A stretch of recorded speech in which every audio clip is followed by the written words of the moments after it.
Hello everyone, welcome back to the classes. मैं Nikhil Rana, class 12 का अपना मैथ्स का टॉपिक दैट इज प्रोबेबिलिटी उसको कंटिन्यू करेंगे। बात कर रहे हैं बेस थ्योरम के एक्सरसाइज पे। अब इस पे क्वेश्चंस के थोड़े आगे आगे हम अभी तक बेस थ्योरम के क्वेश्चंस की अच्छी प्रैक्टिस आपको करा चुका हूँ। हर वक्त अलग अलग लेवल्स के क्वेश्चन आपको आ रहे हैं, हर एक में अलग अलग वो है, अलग अलग कॉन्सेप्ट है, तो उसी पे हम बात कर रहे हैं। तो आइए, आजकल आपको क्वेश्चन होमवर्क दिया था, पहले उस पर बात कर लेते हैं, है ना। तो इसका आंसर आया आप लोगों का, इसका आंसर आया, करा क्या आप लोगों ने? चलिए पहले मुझे कमेंट में इसका आंसर आप दे देंगे, फिर हम बाद में देखते हैं इस क्वेश्चन को, ठीक है। चलो नेक्स्ट क्वेश्चन देखते हैं फटाफट। आपको पूरा बता दिया था, ठीक है। A manufacturer has three machine operators, तीन मशीन ऑपरेटर्स है मैन्युफैक्चरर्स के पास, A, B and C. The first operator, जो पहला ऑपरेटर हमारे पास है, the first operator A produce 1% defective item, whereas the other two operator B and C produce 5% and 7% defective item। ठीक है, हम शुरू करते हैं अपना काम। तो क्या बोला कि सर जो A है वो 1% डिफेक्टिव आइटम बनाता है, B जो है आपका 5% डिफेक्टिव आइटम बनाता है, और C जो है 7% डिफेक्टिव आइटम्स बनाता है। A is in the job for 50% of the time, यानी ए जो है अपना, इसको दो तरीके से आप ले सकते हैं कि हमेशा जो है ए जो है 50% जो है काम में मौजूद रहता है, 50% काम में मौजूद नहीं रहता है। वैसे ही बी, या फिर आप ऐसे समझ लो ए केवल 50% ही आपका क्या रहता है, काम में रहता है, 50% काम करता है, 50% काम नहीं करता, 50% आता है, 50% एब्सेंट हो जाता है, कुछ भी आप समझ लो। तो A is on the job for 50% of the time, A जो है 50% आपका काम पे रहता है, 50% काम करता है, कुछ भी आप ले लेंगे, ठीक है। तो ए जो है क्या करता है सर, 50% काम करता है, 50% वर्क करता है, 50% वर्क करता है अपना। B is in the job for 30%, और बी जो है सर केवल जो काम उसको देते हैं उसका 30% ही करता है, और सी जो है ओनली सर 20% काम करता है, जो काम आपको दिया, ठीक है, of the time 30% of the time, and C is on the job for 20% of the time. पूरे टाइम में 20% आपको 100% काम दे दिया, 50% काम ए मशीन को दिया, 30% काम उसका बी मशीन से निकालता है, और 20% काम वो अपना सी मशीन से निकालता है, ठीक है। A defective item is produce, यानी कि एक इवेंट हो चुका है, डिफेक्टिव आइटम अकर हो चुका है, डिफेक्टिव आइटम आ चुका है। What is the probability that it was produced by A? क्या प्रोबेबिलिटी है कि वो ए से प्रोड्यूस हुआ हो, क्या प्रोबेबिलिटी है कि वो ए से प्रोड्यूस हुआ हो, ये हमने बना दिया, हमने बना दिया। सब क्वेश्चन समझ गए हम, तो कोई दिक्कत नहीं है सर। अब आप जब क्वेश्चन समझ गए हो तो यानी कि बात क्या बन रही है, बात बन रही है डिफेक्टिव आइटम्स की। तो ए हम मान लेते हैं, ए हम एक ऐसा इवेंट मान लेते हैं जिसमें क्या आ रहा है आपका, ठीक है, एक ऐसा आइटम हम मान लेते हैं जिसमें हमारा क्या आ रहा है, अच्छा ए तो यहाँ पे है, तो यहाँ पे आप डी लेना पड़ेगा इसको ना, यहाँ डी ले लो, ये अल्फाबेट ऑलरेडी है। तो डी एक इवेंट डिफेक्टिव आइटम्स अकर, डिफेक्टिव आइटम अकर, ठीक है। तो E1 से यहां से भी डिफेक्टिव पहुंच रहा है, E2 से भी पहुंच रहा है, और E3 से भी आपका डिफेक्टिव आइटम पहुंच रहा है, ठीक है। तो सबसे पहले आप ये समझ चुके हैं, तो डिफेक्टिव आइटम आपका हो चुका है, तो फटाफट, तो डिफेक्टिव आइटम आपका ये आ रहा है ना। तो आइए इसमें जो है फटाफट आप इवन इवेंट लेट कर लें। तो इवन लेट करता हूं,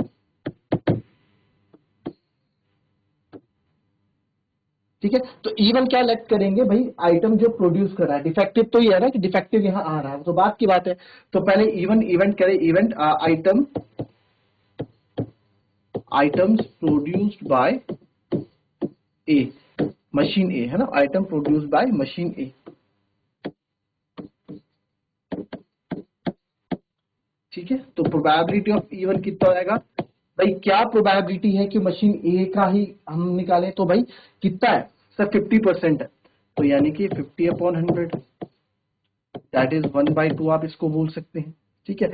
या फिर मैं इसको 10 के ही फॉर्म में रखता हूं, तो इसको लिख दूंगा 5/10 E2 items produced by machine B.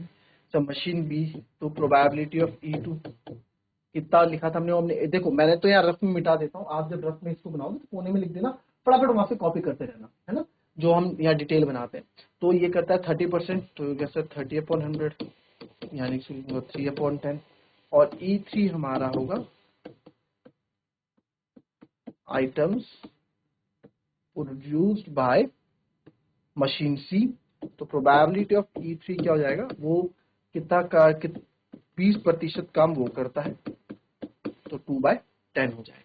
ठीक है, ये हो गया। तो आपको पता है प्रोबेबिलिटी ऑफ E1 आपके पास यहाँ है, आप प्रोबेबिलिटी E1 हमने निकाल दी। अब क्या है, अब यहाँ देखो प्रोबेबिलिटी ऑफ की वो डिफेक्टिव पीस है, क्या प्रोबेबिलिटी की डिफेक्टिव पीस है जब वो E1 मशीन ए द्वारा किया जा रहा है।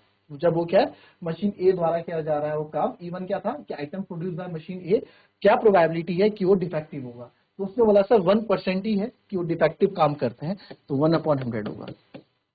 तो यहां मैं लिख सकता हूं probability of D/E1 equals to 1/100। अच्छा, इसमें हमने डी नहीं लिया ना, डी क्या है, डी है डिफेक्टिव आइटम्स अकर।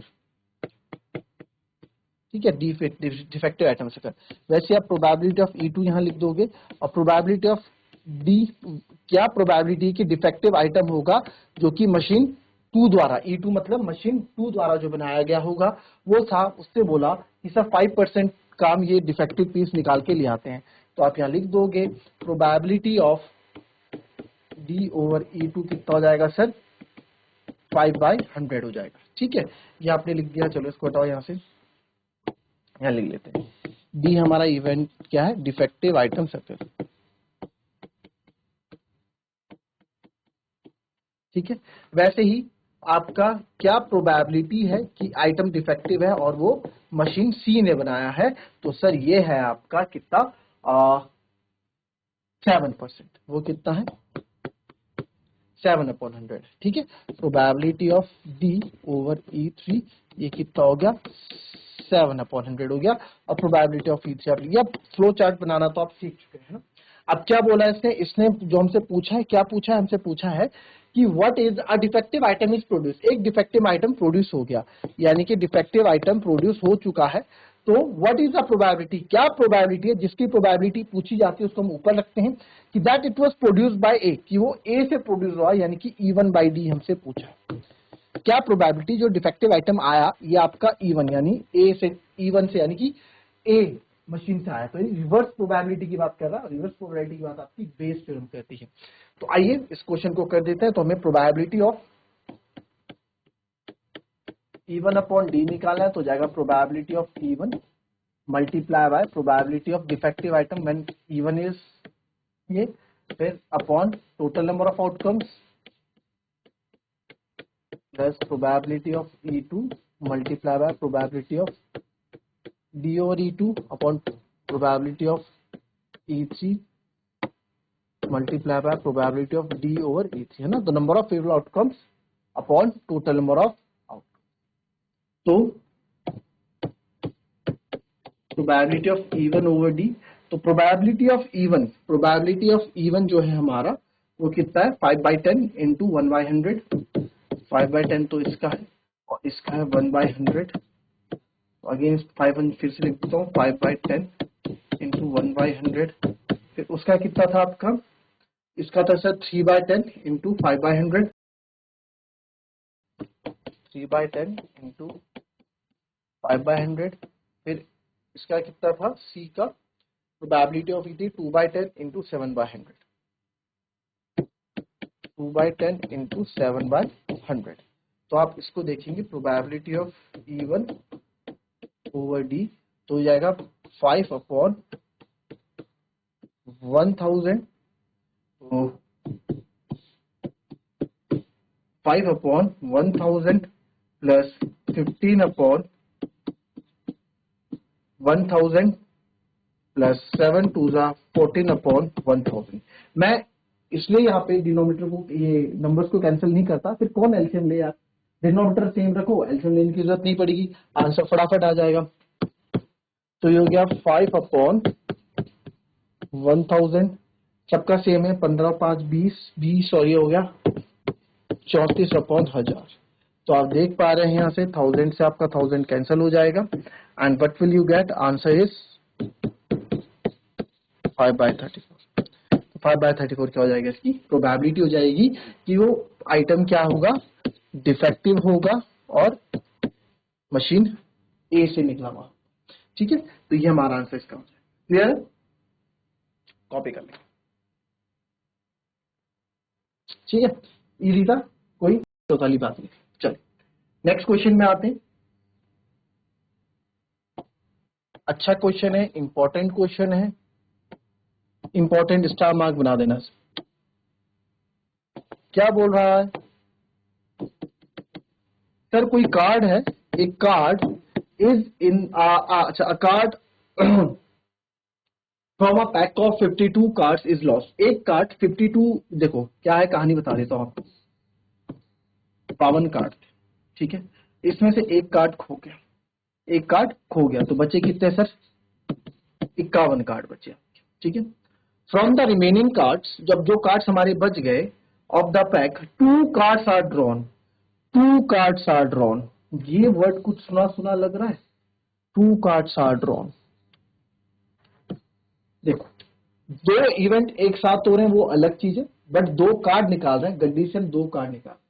तो जब भी हम 2 या 2 से ज्यादा कार्ड निकालते हैं वहां कॉम्बिनेशन लग जाता है। 11th क्लास में हमने चीज पढ़ी। देखो सिंपल से समझो, पैक ऑफ 52 कार्ड है, इस क्वेश्चन से हटके, ठीक है, हमने बोला अ कार्ड इज ड्रॉन रैंडम, हमने एक कार्ड निकाला, ड्रॉन अ कार्ड रैंडम, एक कार्ड हमने रैंडमली, एक कार्ड हमने निकाला।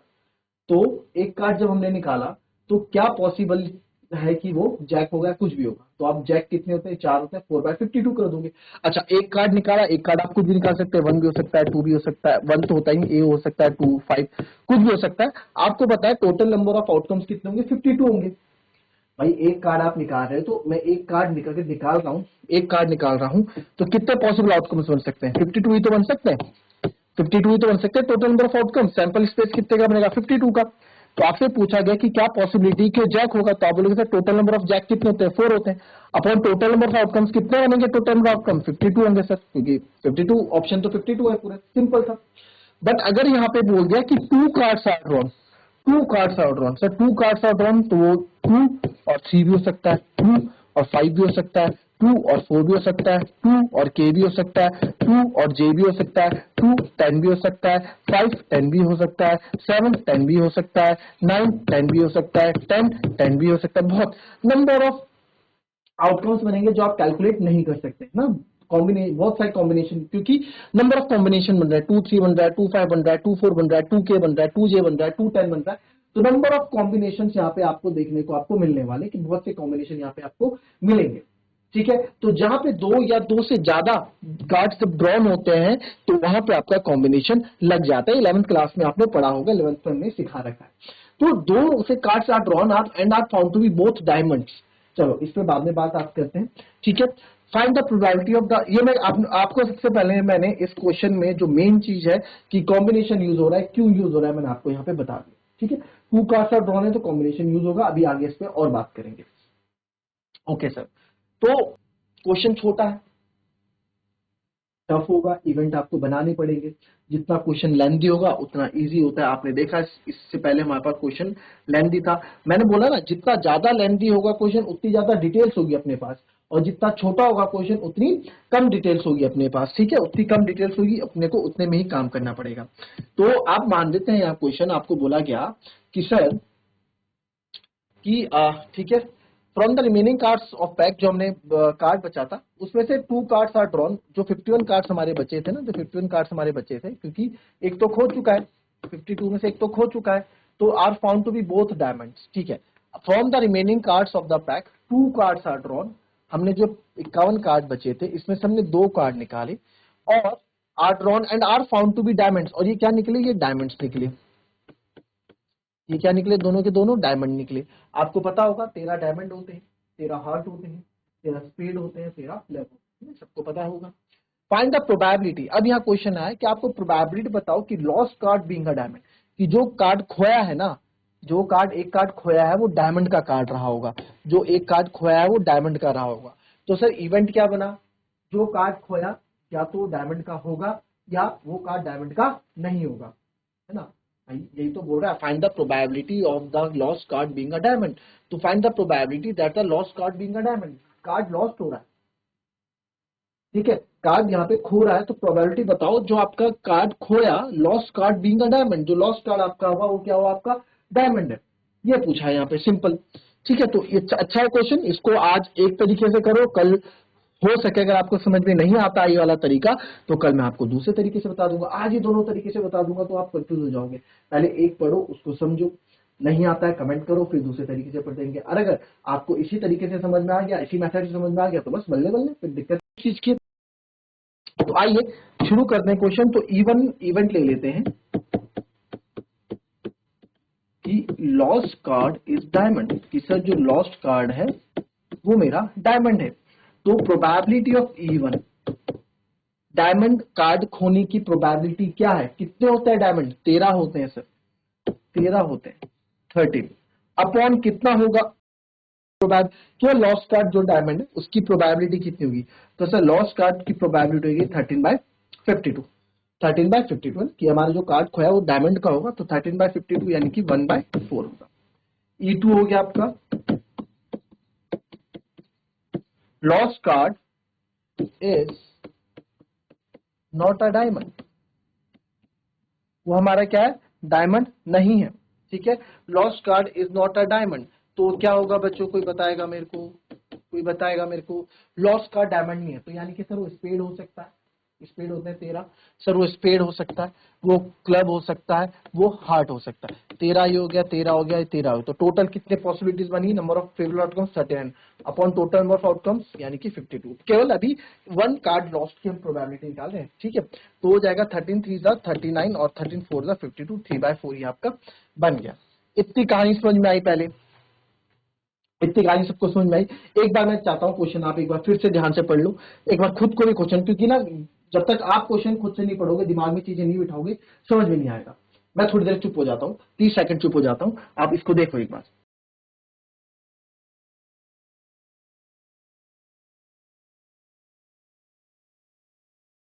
ठीक है, देख लिया, पढ़ लिया क्वेश्चन। अब आप यहाँ देखो कि यहाँ पे आप ए दो तो ले लिया, एक और लेना पड़ेगा, वो क्या लेंगे, एक और लेंगे जो आप। अब देखो two cards are drawn from the remaining cards of the pack, two cards are drawn, दो कार्ड्स हमें ड्रॉन किए जाते हैं एंड बोथ आर डायमंड्स, और दोनों के दोनों क्या होते हैं, डायमंड्स होते हैं। दोनों के दोनों कार्ड क्या है, आपके डायमंड है जो हमने दो कार्ड ड्रॉ किए। तो एक इवेंट में लेता हूं ड्रॉन,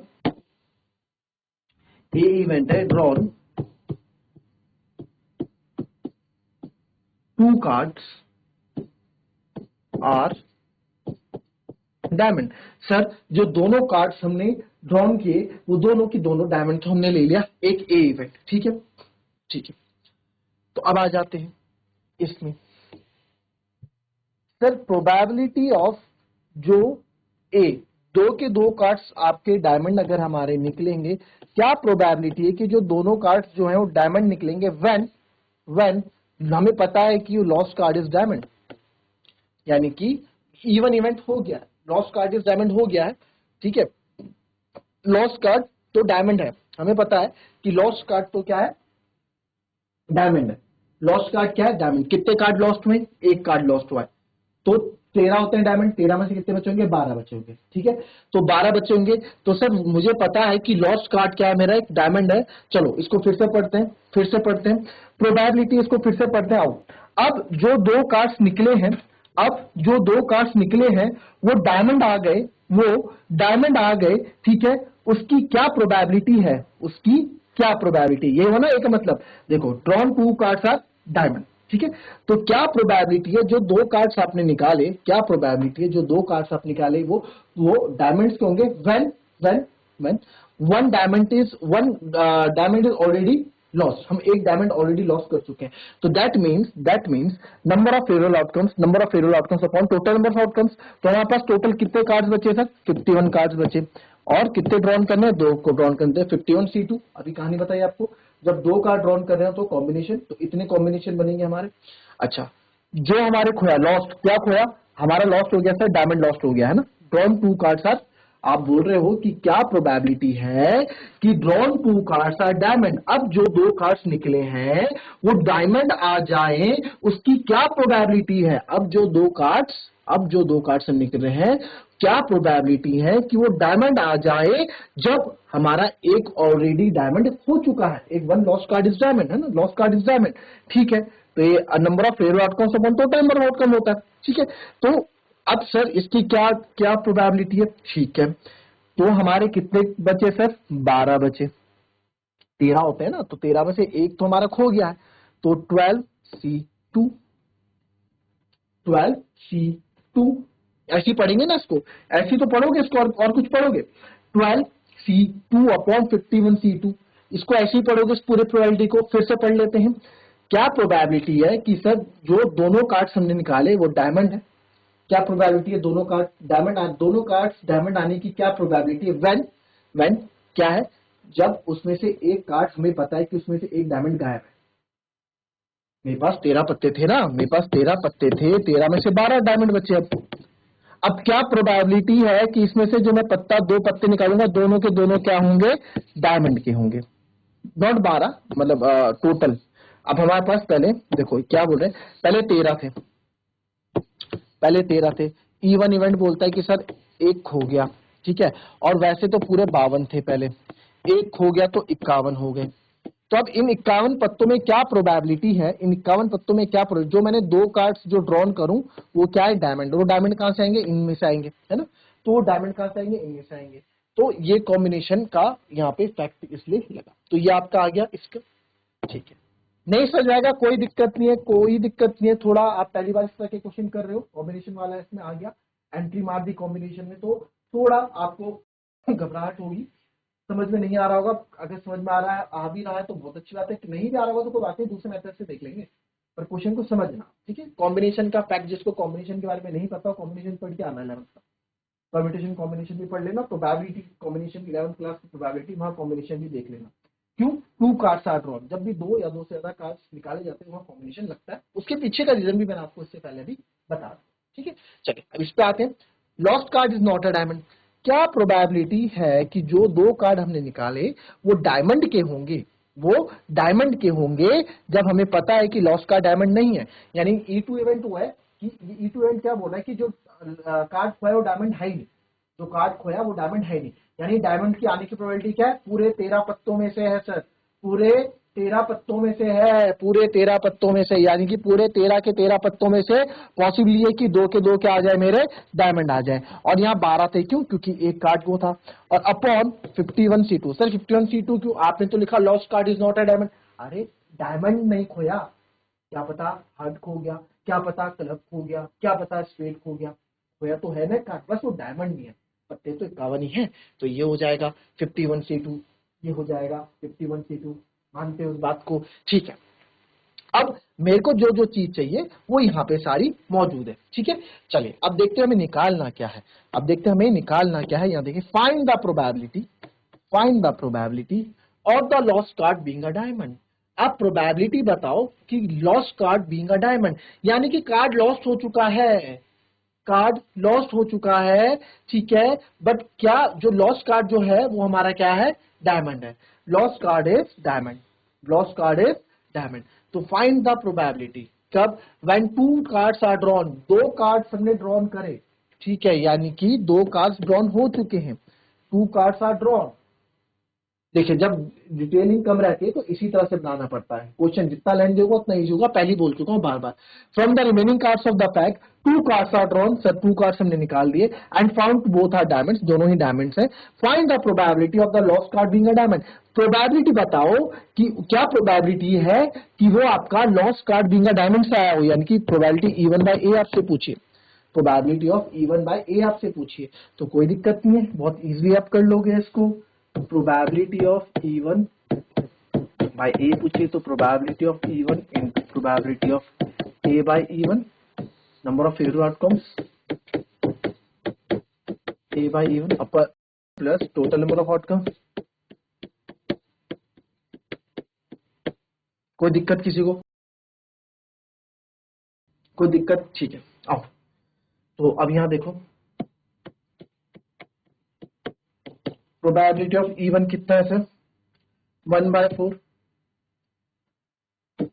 1/4 इंटू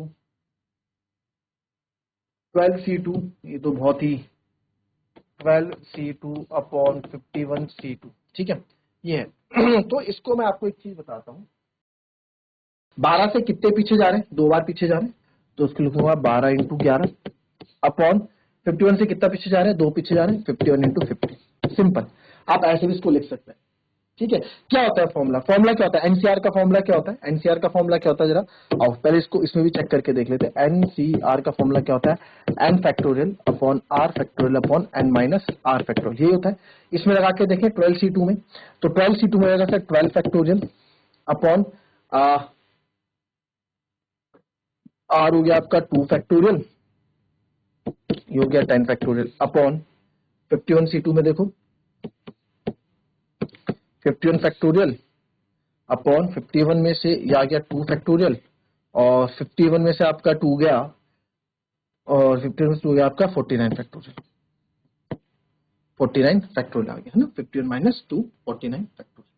तो फिलहाल पहले ऊपर वाले की बात करते हैं। 12C2 को मैंने क्या लिखा था 11, अब देखो 12 को मैं क्या लिखूंगा, 12 इंटू 11 लिखूंगा, इंटू 10 भी लिखूंगा, 2 को मैं ये रहने देता हूँ, 2 इंटू 10, तो 10 से 10 कट गया, ठीक है।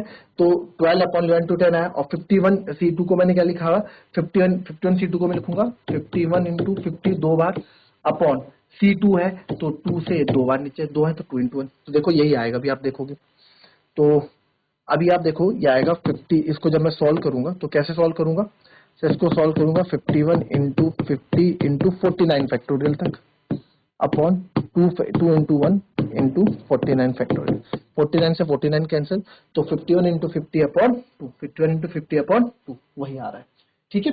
तो इसको हम ऐसे ही सॉल्व करेंगे, घबराने वाली बात नहीं है, आप डायरेक्ट इसको ऐसे सॉल्व कर सकते हैं, इतना लंबा करने की जरूरत नहीं, ठीक है। आइए, तो ये हो गया 1/4, फिर इसमें पूरा ही एक बार कर दो 1/4 12C2 अपॉन 51C2 प्लस 3/4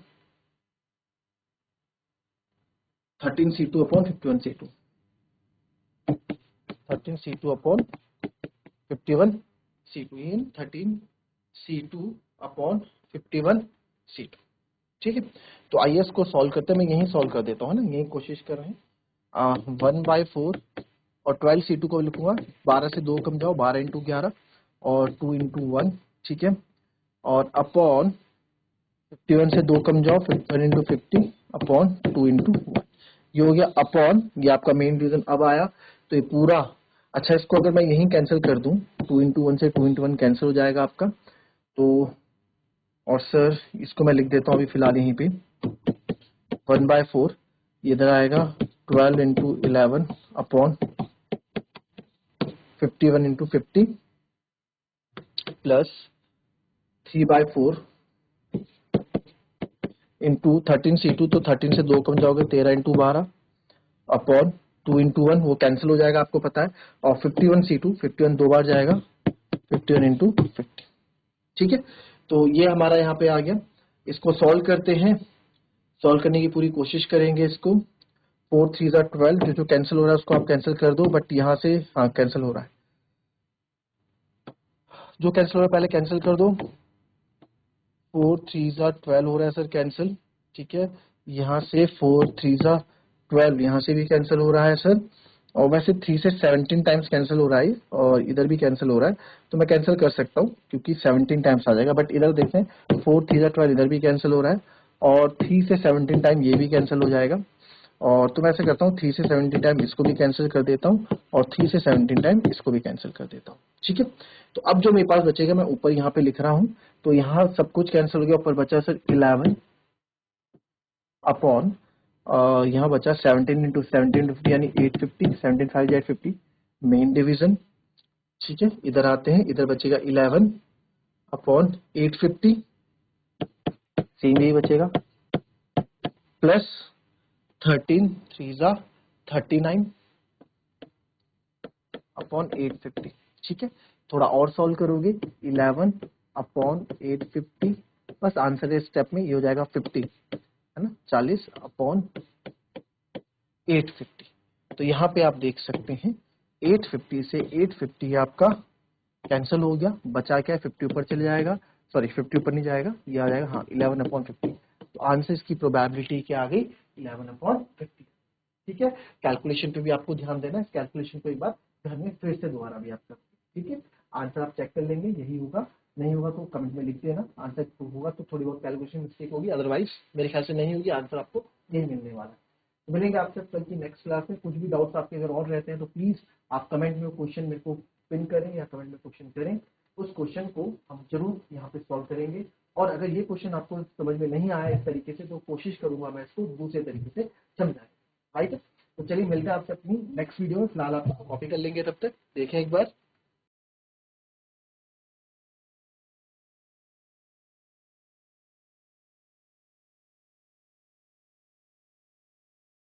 चलिए, तो दैट्स ऑल फॉर टुडे, मिलेंगे अपनी नेक्स्ट वीडियो में, तब तक के लिए be happy, be healthy and be safe.